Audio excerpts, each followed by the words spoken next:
অনেক অনেক আগে বাংলাদেশের এক ছোট্ট গ্রামে ছিল একটা পুরনো জমিদার বাড়ি। লোকেরা বলতো সেই বাড়ির ভেতরে এক ঘর আছে, যেখানে একবার ঢুকলে আর ফেরা হয় না। সেই ঘরটার নাম ছিল আয়নার ঘর। গ্রামের লোকেরা বহু বছর ধরে ঘরটা বন্ধ করে রেখেছিল, কারণ বলা হতো যেই আয়নাটা সেই ঘরে ঝুলে আছে সেটা আসলে সাধারণ আয়না নয়, ওটা এক জাদু দরজা, যেটার ভিতরে আটকে আছে এক মেয়ের আত্মা। তার নাম ছিল রুবি। রুবি ছিল এক কিশোরী, খুব শান্ত আর কল্পনাপ্রবণ। সে আয়নায় নিজেকে দেখতে খুব ভালোবাসত।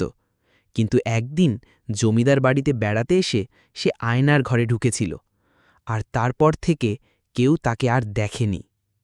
রুবি আয়নার সামনে দাঁড়াতেই তার প্রতিবিম্ব ধীরে ধীরে হাসতে লাগল, কিন্তু ভয়ানক রকমে। সে দেখল তার নিজেরই ছায়া তাকে ডেকে বলছে, এসো আমার সঙ্গে, আয়নার ওই পাড়ে চলে এসো।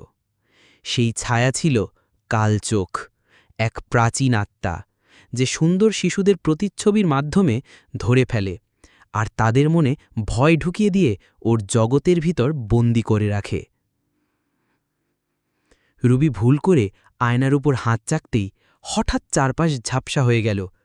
সে নিজেকে দেখতে পেল এক উল্টো জগতে, যেখানে আকাশ লাল, গাছ কাটায় ঢাকা, শব্দ নেই কোনো, শুধু আয়নার মতো চকচকে মাটি আর কুয়াশা। ৫০ বছর পর ১২ বছরের তানহা তার বাবা মার সাথে নতুন বাড়িতে আসে, ঠিক সেই জমিদার বাড়িতে। তানহা একা একা ঘরের ভিতরে যায় যেখানে ঝলছে সেই পুরনো আয়নাটা। সে আয়নার সামনে দাঁড়াতেই ঘরের আলো নিভে যায়। তখন আয়নায় দেখা যায় এক মেয়ে, সাদা জামা, বড় চোখে তাকিয়ে বলছে, তুমি কি আমাকে মুক্ত করতে পারবে? তানহা ভয় পায়।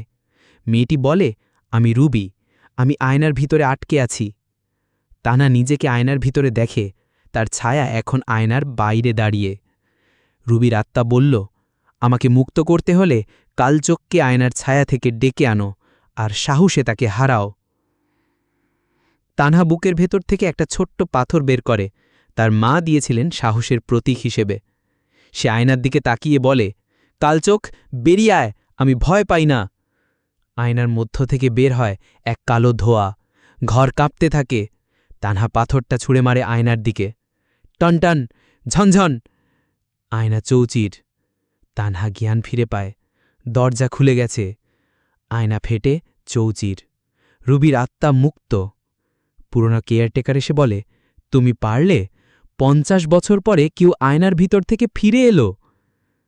তানহা রাতে শোয়ার সময় শুনতে পায় মিষ্টি এক আওয়াজ, ধন্যবাদ তানহা, তুমি আমায় মুক্ত করলে। আর কেউ যদি আয়নার সামনে দাঁড়ায়, মাঝে মাঝে এক মেয়ের গলা শোনা যায়, তুমি কি আমাকে দেখতে পাচ্ছ?